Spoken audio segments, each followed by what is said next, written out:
Arjun adjusted his tie for the third time and stared at his reflection in the glass doors of the Grand Meridian Hotel.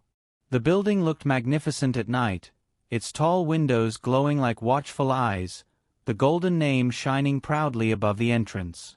During the day it welcomed businessmen, tourists, weddings, noise, life. But now, close to midnight, it felt like a different creature altogether, quieter, older, almost awake in a way he could not explain. "Night shift is easy," the manager had told him with a quick smile before leaving. "Answer calls, check in late arrivals, and try not to fall asleep." Try not to fall asleep. That part was already becoming difficult. Inside, the lobby stretched wide and empty. The marble floor reflected the chandelier's light so clearly that Arjun felt he was walking on frozen water. Every sound seemed too loud, the roll of his suitcase, the tap of his shoes, even his own breathing. Somewhere far away an ice machine rattled and then went still. He walked behind the front desk, placed his bag on the chair, and logged into the system. A long list of occupied rooms blinked back at him. Families, couples, a tour group on the 5th floor. Normal people, sleeping peacefully. Lucky them. By 12:30 a.m., the last guest had taken his key and disappeared into the elevator. The huge doors closed with a heavy sigh, leaving Arjun completely alone. He poured himself some coffee from the staff machine. It tasted burnt, but he welcomed the bitterness. It kept him alert. Minutes moved slowly. The wall clock ticked so loudly it began to irritate him. He checked his phone, scrolled, looked up, listened. The air conditioning hummed like a whispering crowd. Once or twice he thought he saw movement near the entrance, but it was only the curtains shifting. "This is silly," he muttered. "It's just a building." At exactly 1:17 a.m., the desk phone rang. The sudden sound sliced through the silence. Arjun jumped, almost spilling the coffee on his shirt. His heart began to race as he grabbed the receiver, forcing his voice to sound professional. "Front desk. How may I help you?" For a moment there was nothing. Then he heard it. Breathing. Slow. Close. And a faint whisper that made the back of his neck turn cold. "Room 307. The line went dead. Arjun kept the receiver pressed to his ear long after the call had ended. For a few seconds there was only the faint electronic hiss, and then even that disappeared, leaving a silence so complete it made him dizzy. He slowly lowered the phone back into its cradle, afraid the smallest noise might invite the whisper to return. "Room 307, he repeated under his breath. He turned to the computer. The bright screen felt like the only living thing in the entire lobby. His fingers trembled as he scrolled through the list of rooms. One by one he checked the numbers, forcing himself to read carefully. 306. Occupied. 307. Vacant. He blinked and checked again. Vacant. A dry laugh escaped his mouth. Too quick, too sharp. "Someone's messing with me," he said, but his voice sounded thin and unconvinced. Guests played pranks. Maybe someone drunk had dialed from another floor. Maybe the system hadn't updated. There had to be an explanation, something ordinary and harmless. Yet he could still hear the breathing in his head, slow and close, as if the caller had been standing right behind him. Arjun stepped away from the desk and looked toward the elevators. Their doors were shut, reflecting the chandelier and the empty furniture. Nothing moved. The main entrance remained locked, the night outside dark and distant. He had two choices: ignore it or check. If he ignored it and something was wrong, he would never forgive himself. It was his responsibility now. He was the one on duty. With a deep breath, he opened the drawer and picked up the master key. The metal felt colder than it should. He wiped his palm on his trousers, annoyed by the sweat. "I'll just go look and come back," he whispered. 5 minutes. The elevator arrived almost immediately when he pressed the button, sliding open with a polite ding that sounded strange in the heavy quiet. Arjun stepped in and pressed 3. The doors closed, sealing him inside a box of mirrors and pale light. As the lift rose, he watched his reflection. His face looked nervous, younger than usual. The numbers above the door changed slowly. 2, then finally 3.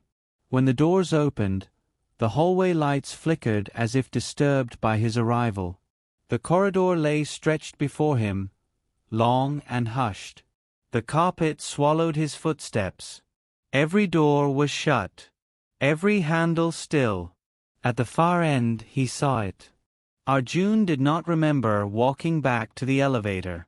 One moment he had been standing outside 307, heart hammering in his ears, and the next he was inside the lift, pressing the button for the lobby again and again as if it might refuse him. The ride down felt faster this time, almost eager to return him to light and familiarity. When the doors opened, the reception area looked exactly as he had left it, bright, polished, harmless. The normality of it made him doubt himself. Maybe fear had exaggerated everything. Maybe he had imagined the whisper. But he knew he had not. He hurried behind the desk and pulled the keyboard toward him. If there was an answer, it had to be somewhere in the records. Hotels kept everything. Names, payments, histories. Buildings remembered. His fingers moved quickly now, driven by nervous energy. He searched for maintenance reports, old guest lists, anything connected to room 307. At first he found nothing unusual. Families had stayed there. Business travelers. A honeymoon couple. Then he changed the filter to older files. Years rolled back on the screen. 5 years. 8. 10. Finally, 12 years ago, one entry refused to fade like the others. Meera Sharma. Checked in. There was no checkout date. Arjun leaned closer, frowning. "What?" he whispered. He opened the incident archive attached to the name. A short report appeared, written in formal, careful language. A stormy night. Power failure for 7 minutes. After electricity returned, the guest in 307 was gone. Her belongings remained. No sign of forced exit. Police investigation. Unsolved. Arjun felt the air grow colder around him. One detail made his stomach twist. Time of report. 1:17 a.m. The same time the phone had rung. He pushed himself back in the chair, pulse racing. "This can't be coincidence," he said, though there was no one to hear him. He imagined the breathing again, the fragile whisper asking for the room. Why call him? Why now? The lights above flickered once, buzzing sharply. The automatic doors at the entrance shuddered as if wind pressed against them from outside, though the night beyond the glass was still. Arjun looked at the reflection in the dark surface. For a heartbeat, he thought someone was standing behind him. A woman. Wet hair falling over a pale face. Watching. He spun around. The lobby was empty. Arjun's breath came in short, uneven pulls. The empty lobby no longer comforted him. It felt staged, like a picture meant to hide something just outside the frame. He turned back slowly toward the glass doors, afraid that if he moved too fast the figure might appear again. She was there. Not in the reflection this time, but near the entrance, standing beneath the chandelier's pale light. Water dripped from the ends of her hair, darkening the marble at her feet, yet no puddle formed. She wore an old-fashioned hotel uniform, the fabric faded, the name tag barely visible. Meera. Arjun wanted to run. Every instinct screamed at him to look away, to pretend he had never taken this job, never answered that phone. But when she raised her eyes to his, he saw no rage in them. Only exhaustion. And something like hope. "Help me," she said. Her voice was clearer now, though it carried the same chill. She lifted one trembling hand and pointed toward the corridor that led to the service stairs and the basement. Arjun swallowed. "How?" he managed to ask. She did not reply. She simply turned and began to walk. Her steps made no sound. Arjun hesitated only a second before following, terrified that if he lost sight of her he would lose the courage to continue. The staff hallway felt narrower than ever before. The lights buzzed overhead, some of them dead, leaving pockets of shadow between islands of yellow. They reached the basement door. It had always been locked during his training tour, reserved for storage and old equipment. Tonight it stood slightly open, darkness breathing through the gap. Mira moved inside. Arjun pushed the door wider and forced himself after her. The smell hit him first. Dust, metal, something damp that had not seen air in years. Shapes of broken chairs and unused carts rose like sleeping animals. She stopped near the far wall and pointed downward. There, half hidden under a torn sheet and stacked boxes, was a small rusted locker. Arjun knelt, hands shaking, and pulled the junk away. The lock had already been broken. Inside he found a phone wrapped in plastic, a diary swollen by moisture, and an envelope with several photographs. He opened the diary. Names. Payments. Deals. Proof of crimes powerful people had buried. Arjun looked up at Mira. "I tell them?" he asked. Tears shone in her eyes. She nodded.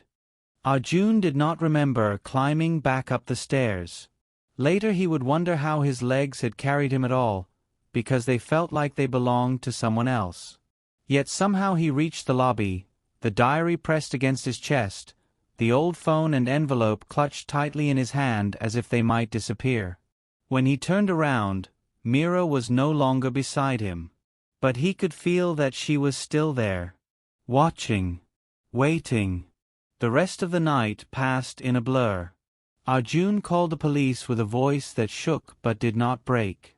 He repeated everything: the phone call, the records, the basement locker.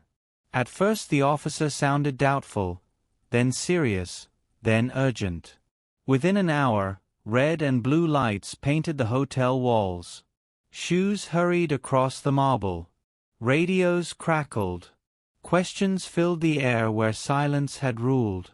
They took the diary carefully, like something alive. They examined the old device, whispering to each other. Arjun noticed how their expressions changed the more they understood. By sunrise, the manager had arrived, pale and sweating. Reporters waited outside. The past, buried for 12 long years, had finally pushed its way into daylight. Arjun gave his statement again and again. Each time he expected fear to choke him, but it didn't. Something steadier had taken its place. Relief. As evening fell, the hotel tried to return to normal. Floors were cleaned, guests reassured, curtains drawn. But the building felt different now, lighter somehow, as if it had exhaled after holding its breath for too long. Arjun began another night shift. He stood behind the desk, exhausted yet unable to leave. Part of him needed to see it through, needed to know. The clock hands crept forward. 1:16. He stared at the phone. 1:17. It rang. The sound was softer this time, almost gentle. Arjun picked up, his heart steady. "Front desk," he said. No breathing answered him. Only a calm, endless quiet. In the glass of the entrance, a reflection formed. Mira stood there, no longer wet, no longer afraid. She gave him a small, grateful smile. Then, like mist touched by morning light, she faded away. The line remained silent. Room 307 would never call again.